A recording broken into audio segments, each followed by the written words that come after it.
This is what a recession feels like. Exceptionally good indicators for the city of Toronto. What is the worst case scenario? Like that would be the worst case scenario, right? The bulk of our transactions are really going to come from people doing organic. I personally don't hope for rates to come down at all because I know that we're definitely on the last leg of the way down now. It's going to take a while, but this is going to suck. I'm not going to lie to anybody. Like the next 12 months are going to be, but if you can weather the storm, I think it's going to be a good market. The recovery is really where all the money is made. The global financial crisis wasn't fun, by the way, so it's time for us to really rethink what it means to be invested in real estate. Capital appreciation isn't it. This is happening a lot sooner than I thought. People are exhausted. You can see it in Canada. House prices are the least of our worries, to be honest with you. The market's pretty shit right now. I'll be the first to admit that, and I kind of have been anticipating that we would end up in this position for some time now. I didn't expect it to take this long, but here we are. Any economic indicator that you can ask for, I would say probably other than immigration, is bad right now. And immigration, population growth, I guess I should say, because only half of population growth is immigration. It's even it is kind of politically a little bit under siege right now with a lot of the conversation around international students and stuff like that. So I'm going to quickly run through a little bit of the macro, and then we'll talk about what's actually happening in the Toronto real estate market. As is tradition, I'll try and do about 10 to 15 minutes of questions towards the end. I'm going to try and get through these relatively quickly so you guys can all get on with your days of selling tons of real estate because we're at record high volume. Just kidding. Sorry. Bad joke. Okay. So inflation is, it's climbing, and I don't necessarily know if I would expect it to continue. For those of you who follow me on Twitter, when we were at or 2.6, 2.8, depending on what metric we're using, the government celebrated their efforts and gave themselves a little pat on the back, and I was pretty vocal in criticizing them for that and saying how I felt that it was an indication that they really didn't understand the economy at all, to be honest. And now 2 months in a row, that's sort of proven to be correct in such that we climbed immediately thereafter. And a lot of this is fuel. Fuel prices they're trickling into inflation, and they're causing inflation to continue up. And BMO released a statement shortly after fuel prices hit new highs again that fuel prices alone would take inflation to 4%, and they were right. Unfortunately, with some of the geopolitical news, which I tend to try and exclude from my analysis, oil prices are probably not going down anytime soon. So I would say we should probably be buckling our seatbelts and expecting a higher for longer rate environment, unless the reality is, from my perspective, if rates are coming down, the economy is pretty messed up, and I don't necessarily know if most people actually want what it would take for rates to start coming back down. I think a lot of people want to imagine that rates will rates coming down will cause prices to start rising again. But the reality is, if we are in a recessionary environment, which is what it would take from my perspective to get rates down, that's not bullish for housing at all. It's not bullish for the real estate market at all. And just so you're all aware, when we're talking about how the market's slow and everyone's feeling the squeeze right now, this is what a recession feels like. Like, we're dead in the middle of it. We're in the middle of our second quarter of GDP contraction. The data will, by the end of the year, the R word will be the most common word that you're hearing in news headlines. Anyway, so what makes the fall market different than the spring market when we had a rate pause? I had mentioned this last time and how I sort of thought that we wouldn't see the rate hikes having a substantially positive, the rate pause having a substantially positive impact on the fall market like it did in the spring market. And the primary reason is because the 5-year bond yield, you can see it here on the far right hand side, is still skyrocketing. The Government of Canada issues a bond, and that's the rate that they have to pay, or the based on the price that the market is willing to pay for that security, I guess you would call it, or that debt instrument. So they issue an instrument of debt. If you're a big six Canadian bank, you would price your fixed interest rate based on a bond yield. So you'll often hear GOC plus 2% would probably be kind of the risk premium. So, I say, okay, I'm going to give a mortgage to Dave, or I'm going to give a loan to the government of Canada by buying their bonds, basically. I consider Dave to be a little bit riskier than the government of Canada. So I'm going to charge a 2% risk premium for that.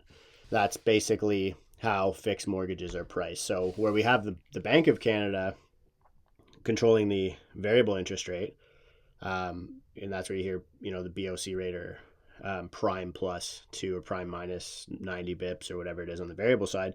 You have the fixed side is GOC plus, and you just get to lock in that rate. Fixed rates are loosely based on the Government of Canada bond yields. It's considered the most comparable security of the same duration. So if you're a bank and you need to put money away or invest it in something for 5 years, you either give it to a 5-year mortgage term or you give it to a bond. The fascinating part is that we're actually almost at a point where if bond yields continue on the path that they're on, the market will be choosing variable rates again in very short order. Like the spread is shrinking at a very quick rate. And if the Bank of Canada stops hiking or continues to stay paused, which it now kind of seems like the US Fed might have to do, just given basically if inflation's under control, they will. This war and oil market is really the big black swan here. It could really continue oil on a massively upward trajectory. So when we look at prices, we've basically lost 2 years of house price gains. So our price is basically the exact same as it was in the August of 2022. And it could be you lost 2 years of house price gains or you lost 2 years of house price declines, but prices are basically unmoved for 2 years now.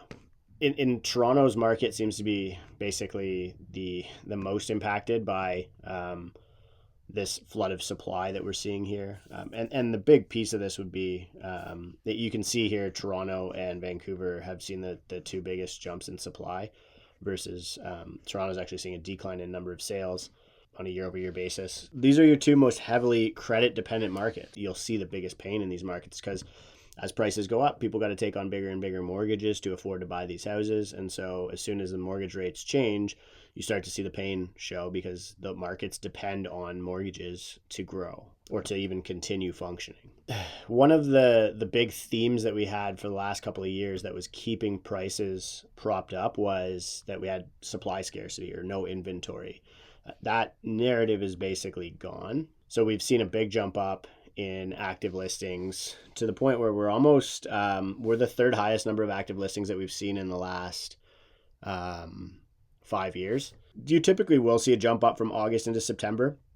This was a pretty meaningful one. How this supply behaves for the remainder of the year, it will really impact prices. If we start to see the active inventory continue to taper off the way it does, as you can see here, October, November, December, into Christmas, from my perspective, could keep us kind of in a more balanced market. I would say we're functionally in a buyer's market right now and statistically almost there. Based on sales to new listings ratio, we are there. Based on months of inventory, we're not there yet. But if this starts to fall, it could keep us in a balanced market, depending on what happens with purchase decisions. Great quote from our leader here, Tiff Macklem. It says the best predictor of whether or not somebody is going to pay their mortgage is whether they have a job. And so we know that the Bank of Canada is looking at employment statistics.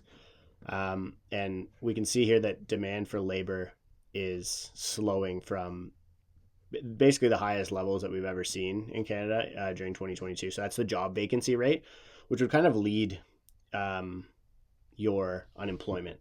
The easier way to think about it maybe is looking at Indeed job postings. So this is from Indeed.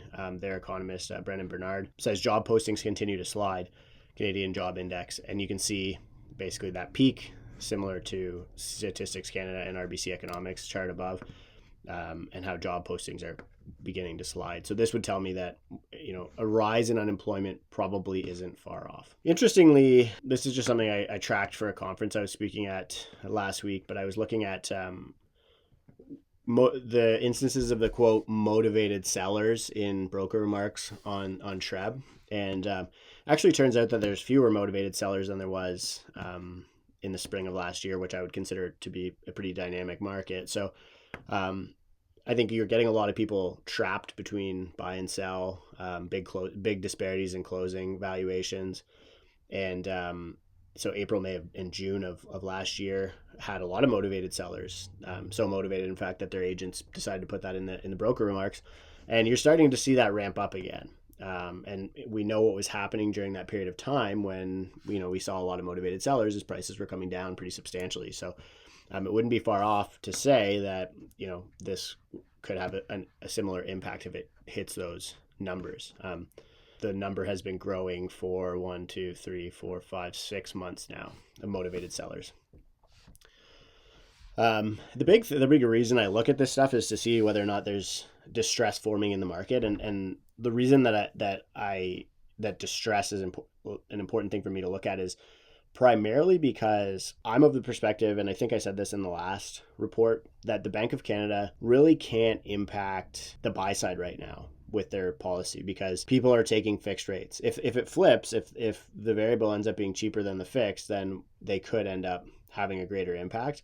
But for now, as it stands, they really only are impacting sellers who are on variable rates. And so if they keep cranking that rate up, they're putting more and more stress on the supply side. And we're starting to see that materialize in power of sale listings. Number of TREB listings for power of sale, including power of sale or mortgage in the seller name, it follows almost an exponential pattern, which is scary. It's funny because, it's easy for me to say, okay, from, last year it's up 400% or 300%, but these are really low numbers. Like if you look on the left-hand side on the y-axis here, it's only 90 sales at the top of the y-axis. So less than 100 listings, and less than 1% of total supply on the Toronto Real Estate Board. It's not really enough to move the needle from my perspective, but it's certainly something worth watching. With that being said, I have spoken to a lot of lenders who have asked me for this chart and asked me for the data on the chart, and we've just, discussed it. And many of them have said that, realtors being kind of the last line of defense on whether or not this gets reported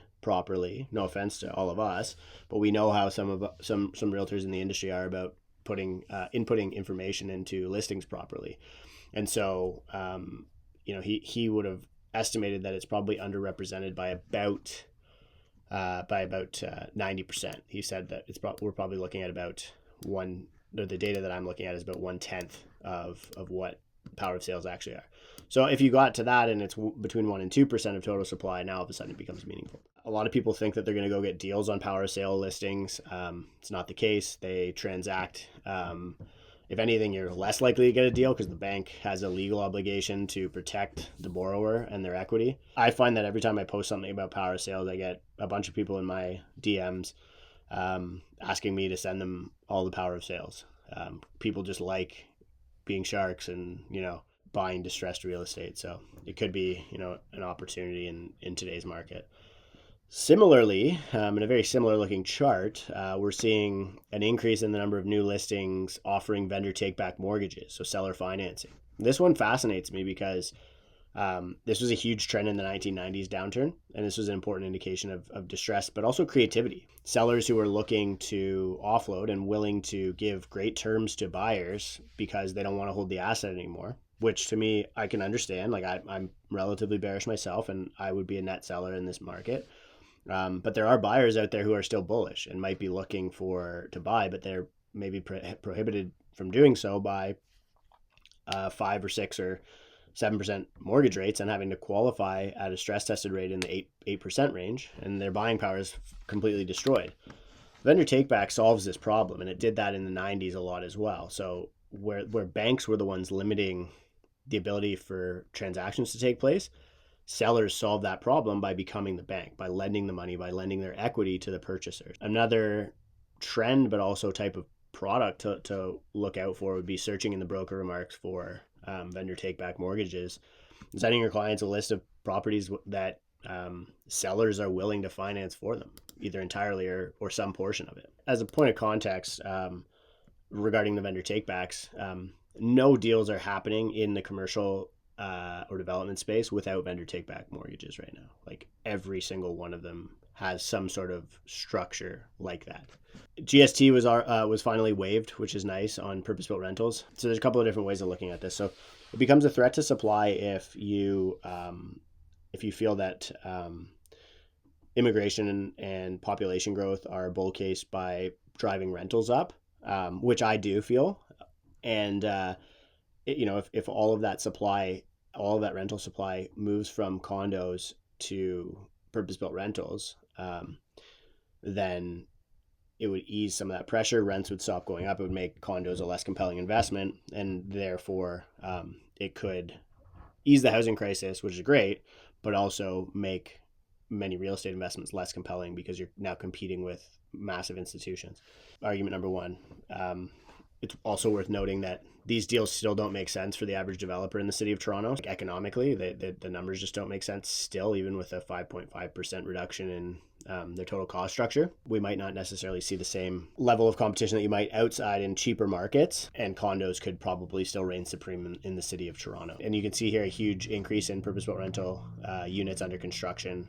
And this has been, it's not like the GST thing is new, but basically since 2016 when they kind of tapped out, they've really been starting to ramp up, and that's across Canada. That's not just Toronto, because really very few purpose-built rentals are being built in the city of Toronto right now. On the bright side, the city of Toronto is no longer considered a real estate bubble by UBS's annual bubble index. I would highly recommend taking a look at this report. It really gives you an interesting way of looking at real estate, especially the price to rent and price to income ratios that they use. It's cool because, functionally, when you look at some of these cities, the names here that Toronto is being compared against, it really is just like a who's who of world-class cities. Realistically, most of those cities are likely to end up in kind of bubble territory because a lot of people in the world want to move to them, and that creates excess demand, which drives price up. Interestingly, so this is that price to income basis, and it says the number of years a skilled service worker needs to work to be able to buy a 650 square foot flat near the city center.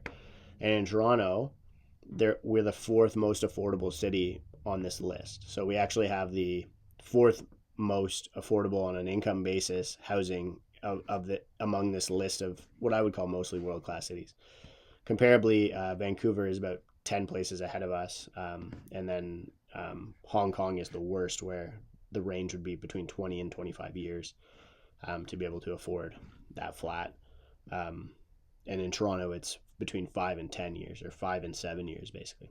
Similarly, if you look at that same flat, same condo unit, and how long it would need to be rented out to pay for it, Toronto is between 20 and 25 years, whereas a place like Tel Aviv or Hong Kong, on a rent to price ratio basis, would be in the 40 to 45 year range.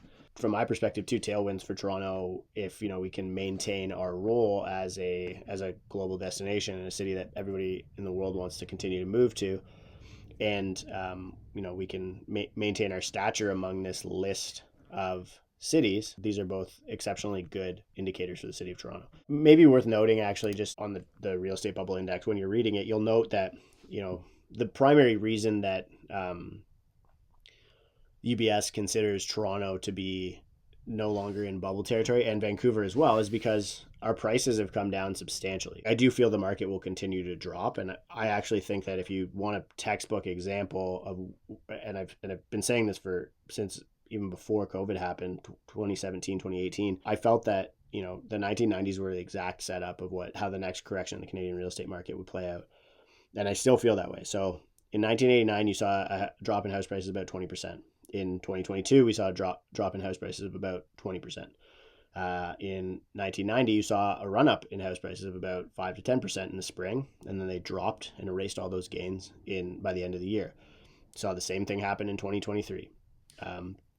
In 1991 till 1994 or 95, Canada was in a severe recession, and house prices slowly dropped. There was no severe drop by 5 to 10%, depending on the market. And then it took until 2002 for house prices to get back to their 1989 peak. I'm of the perspective that the setup is almost identical. That's how I'm sort of advising clients. What is the worst case scenario? Like, that would be the worst case scenario, right? If we're still comfortable purchasing real estate or doing whatever our transaction is, purchasing or selling, against that being the worst case scenario, then it's probably a good investment. If anybody wanted to know my perspective on what's going to happen with price, and if you look at the 1990s, maybe I'll try and pull it up at the end here, but if you go to the Economist website and search the Economist House Price Index, there's some really cool charts where you can look at nominal prices and real prices of real estate in different countries around the world. And if you look at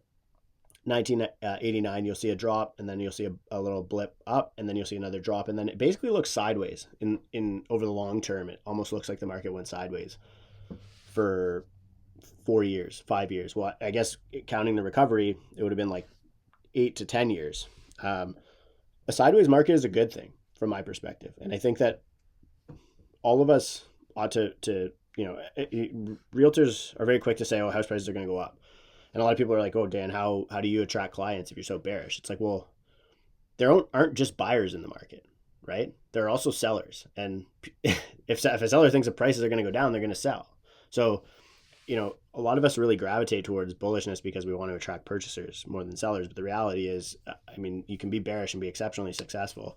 And a sideways market is a market where housing affordability is restoring, wages are able to catch up, inflation is able to catch up with house prices.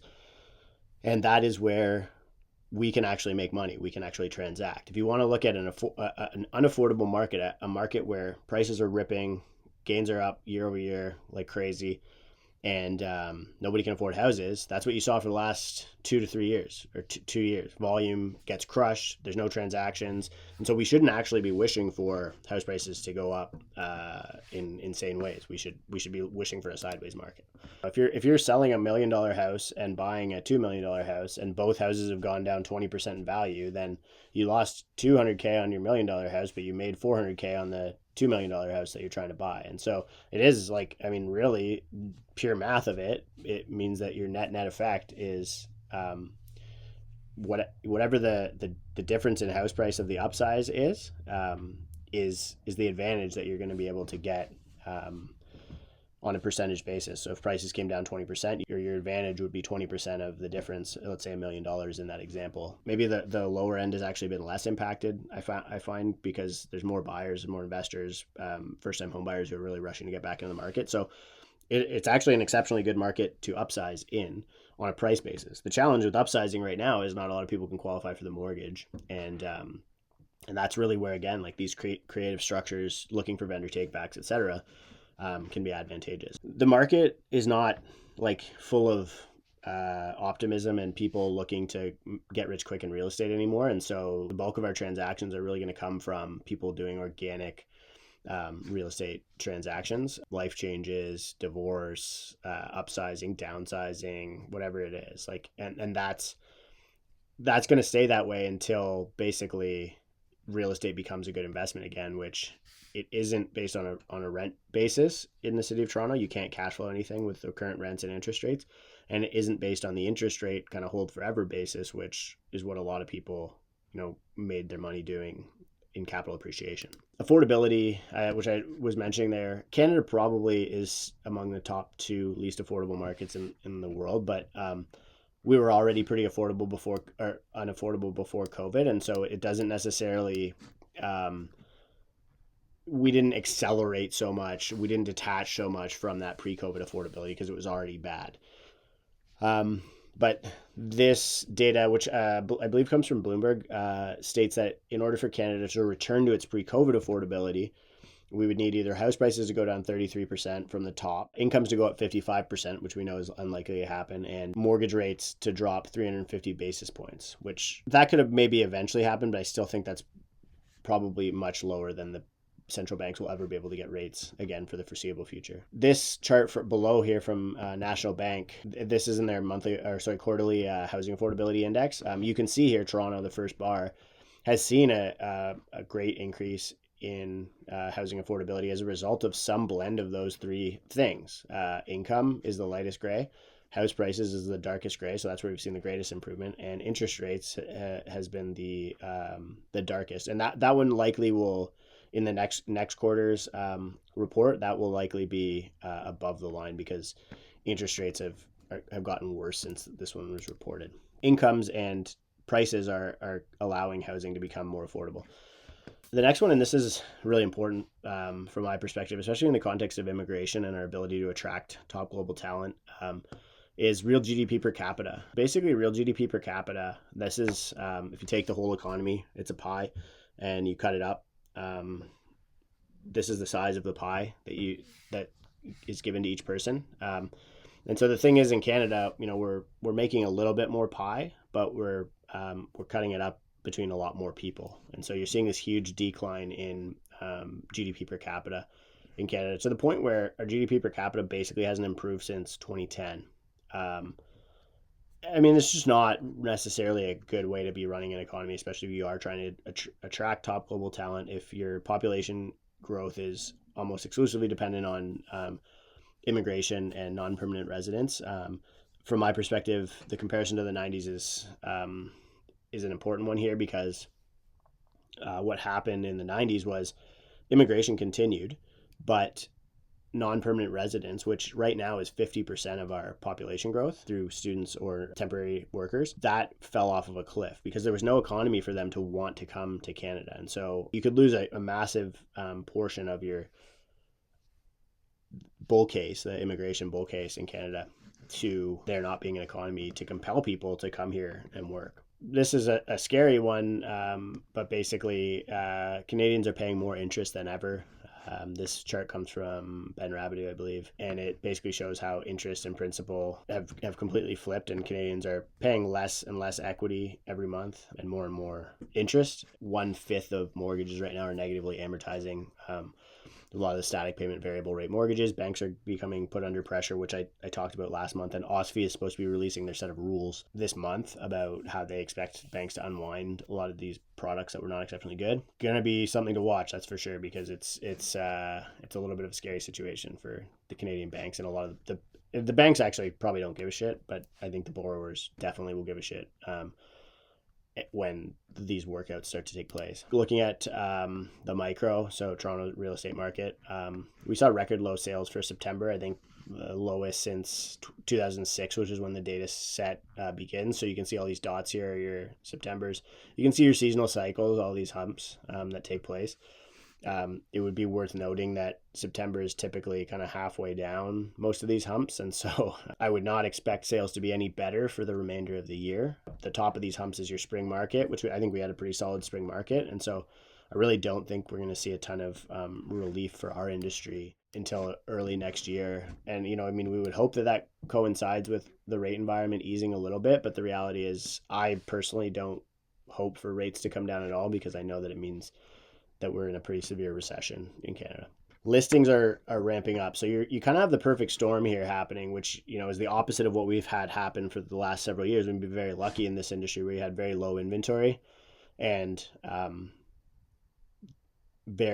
lot of demand, a lot of people wanting to buy houses. And that created what we would call excess demand, or a seller's market. Virtually overnight, in September, that flipped. So we now have new listings at the highest they've been other than COVID, when you saw all of that pent up supply, basically, when people weren't listing their houses in March, April, May, June, because we're in lockdown and trying to figure out what the heck was going on. If you take out that September, we've never seen listings, or actually 2009. So basically the global financial crisis was the last time we saw listings in September this high. Neither of these things are good indicators, just things to be worth noting. And again, remember that volume will continue to decline between now and the end of the year. In January, I said prices and volume will climb until May. In May, I said prices and volume will fall until August. Prices are going to go up right now, just because you selection bias, you see more transactions, it skews prices up in the fall. But volume and likely recession and rates are going to continue to pull that down. So I wouldn't expect to see any real price growth. You're getting to the point where it's a pretty solid market on a price basis to start looking to buy a house. I think there's a little bit more downside in the market, but like people who were scared want to be buying on the way down or want to buy the bottom. You want to buy the bottom, you got to be buying on the way down, and we're definitely on the last leg of the way down now. It's going to take a while, but that's where we are. Active listings, again, I think highest since global financial crisis for September, other than, actually, no, I think 2019 we did see some, that 2018, 2019, which was a pretty rough market as well, when rates were climbing, plus non-resident speculation tax, all the foreign investment blow off there. The market balance is weakening, so you can see it shooting up here. We saw a spike here. That was COVID, but otherwise we literally haven't seen weaker months of inventory since the global financial crisis, and it was slightly higher, and then you saw it really, really peak shortly thereafter. Worth noting that every time you do see a spike in this months of inventory figure, it doesn't take that long to get back down. And so this is going to suck. I'm not going to lie to anybody. Like the next 12 months are going to be absolute shit. But if you can weather the storm, I think it's going to be a good market. The recovery is really where all the money is made. Any investor will tell you the most important market of your life is the second bull market. And, we just got to get through the second bear market, I think, of our lifetimes, given that the global financial crisis, I would say for most of us, was a little early in our investing careers. Sales to new listings, similarly, falling off a cliff, comparatively not nearly as good. Not we haven't seen it this low, I don't think, ever in September. And then basically the last time we saw it this low in any month was, again, global financial crisis. So the global financial crisis wasn't fun, by the way. So comparing to that doesn't feel good. But these are all things that are worth looking at. Price rebound here that you saw from August to September on the benchmark price, average price and median price. From my perspective, this is just seasonal behavior. And I try and, it sounds bearish that I'm calling it seasonal behavior now because it's up. But when prices were falling all summer, I also said that was seasonal behavior. And you can tell that it's going to happen from May to August every year. I mean, if you go back, I think it's March rare report. If you just pull that one up, there's a pretty good graphic of how seasonal price and volume growth looks. It's textbook. We're just seeing it. And so you'll see these waves happening in what I would call a sideways market. And I would expect that if you're going to say, what's the price going to be 2 or 3 years from now, it'll probably be almost exactly the same as what it is today. But people think about these granular, things like we're trading stocks. And the reason is because this is a housing speculation market. It's not a real estate investment market. If we start to think like investors, you think, okay, well, if I want to own the asset, I want it to pay me rent or save me from having to pay rent. I want to own it longer, right? I want to, the sooner I can buy that thing that's yielding, that's giving me value, the better, the longer you own an asset. But most people think in terms of capital appreciation because it's like house prices only go up, et cetera, et cetera, et cetera. The reality is house prices don't always go up. The buying power of a dollar always goes down. And the reason that it does that is because interest rates have been going down for 40 years. And so that's not happening anymore. And so it's time for us to really rethink what it means to be invested in real estate. Capital appreciation isn't it. So we're now at a balanced market on a months of inventory basis, which I mentioned earlier on. Sales to new listings ratio. The only worst September was during COVID when you saw that pent up supply. Rents. This is a fascinating one because I didn't expect this. I thought rents would continue to go up with the rate of inflation, and especially seeing a lot of non-permanent residents, population growth. To me, that all shows up in the rental side, because statistically, people who migrate to Canada don't purchase a house until about 3 years. So they're renting for 3 years. And so all of that gets pushed into the rental market. I did think eventually, like when we were actually in a recession and unemployment was rising substantially, we would see downward pressure on rents because you'd see household consolidation. When people don't have jobs, they go move back in with mom and dad or whatever, and because they can't afford to pay rent anymore. This is happening a lot sooner than I thought. And so I think I would pay very careful attention to rents. Because I would expect that they'll lead probably on a lot of the investment side of things. New construction sales continuing to decline well below the average. And for those of you who are active in pre-con, I mean, we have seen a couple of blowout sales, but they're 20% below price-wise what the most previous maybe 20 for, I think, for Pickering Town Center would be a decent example. Would be 10 to 20% below the more recent comps. So I mean, if you price something well, it's going to sell. There's a lot of noise out there that makes us feel bullish, and we all see our friends posting from these sales centers and stuff like that, but it's a very tough market for pre-construction sales. Projects have to be priced exceptionally well. On the bright side as well, that's becoming an undersupplied market as a result, and so this could create a little bit of opportunity as well for those of us looking to move the right projects. And really right now, the longer a project can take, is planning to deliver for closing, the better. because you want to kind of price in that recovery. And I think as we start to get to the point where builders aren't pricing in too much capital appreciation and they're really just trying to get projects off their books to keep the machine running, there will be good opportunity in the pre-construction space. So I would say continue to watch for prices. If you find a decent deal, it might be worth going after. Housing starts, this is not just, or this is, I guess, after pre-construction, the unit has to sell and then it becomes a housing start. They're still strong. And so I think in last month's report, I mentioned how Desjardins said their worst case scenario would be like a 90s style recession plus a ton of construction. It seems like we're actually kind of ending up with that, and especially if we see